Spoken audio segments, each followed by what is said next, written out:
తండ్రి కుమార పరిశుద్ధాత్మకు మహిమ కలుగునుగాక.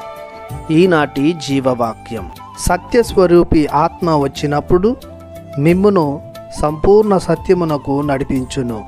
యోహాను శుభవార్త 16వ అధ్యాయము 13వ వచనము. ప్రియ దైవ ప్రజలారా, సహోదరి సహోదరులారా, ప్రభువైన దేవుడు మిమ్ము తన కృపతో, ప్రేమతో, కరుణతో నింపునుగాక. సత్యానికి మారుపేరు ప్రభుని ఆత్మ. సత్యస్వరూపి పరిశుద్ధుడైన దేవుడు. త్రిత్వేక సర్వేశ్వరునిలో మూడవ వ్యక్తి పవిత్రాత్మ దేవుడు. క్రీస్తు ప్రభు వాగ్దానం చేసిన ఆదరణకర్త. ప్రభు నుడివినట్లు సంపూర్ణ సత్యమును ఎరిగించి నేర్పించి అందు నడిపించున్నది ప్రభుని ఆత్మ. సత్యమును తెలిసిన పరిశుద్ధుడైన ఆత్మ అసత్యము నుండి సత్యములోనికి నడిపించును. క్రీస్తు ప్రభువే సత్యము. క్రీస్తులో నూతన జీవం పొందుటకు సత్యవంతుడైన క్రీస్తులోనికి నడిపిస్తుంది.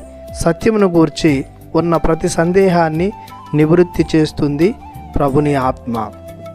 క్రీస్తు తానంతట తానుగా ఏమీ బోధించక తండ్రి నుండి వినిన దానిని బోధించినట్లుగా పవిత్రాత్మ కూడా క్రీస్తు నుండి గైకొనిన దానిని వినిన దానిని తెలియజేయును. పవిత్రాత్మ మాటలు క్రీస్తు మాటలకు అనుగుణముగా ఉండును. క్రీస్తు ప్రభుని కార్యాలను రూపుదిద్దేదే ప్రభుని ఆత్మ.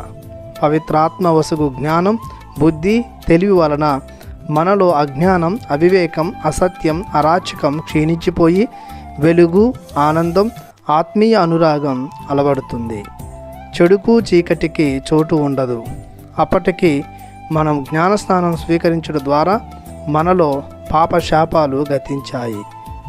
అనామకులమైన మనం దేవుని బిడ్డలమయ్యాము. ఆత్మను పొందుకొని నూతన జీవాన్ని పొందుకున్నాం. ఒంటరితనం తొలగిపోయి సంఘంలో క్రీస్తు అనుచరులముగా గుర్తును పొందుకున్నాం. సత్యస్వరూపియగా ఆత్మను పోగొట్టుకోకుండా సంపూర్ణ సత్యముకై పయనించుదాం. ప్రార్థించుదము. జీవ మరణములకు ఊట అయిన మా దేవా, మీకు వేలాది వందనములు, స్తుతులు, స్తోత్రములు చెల్లిస్తున్నాము.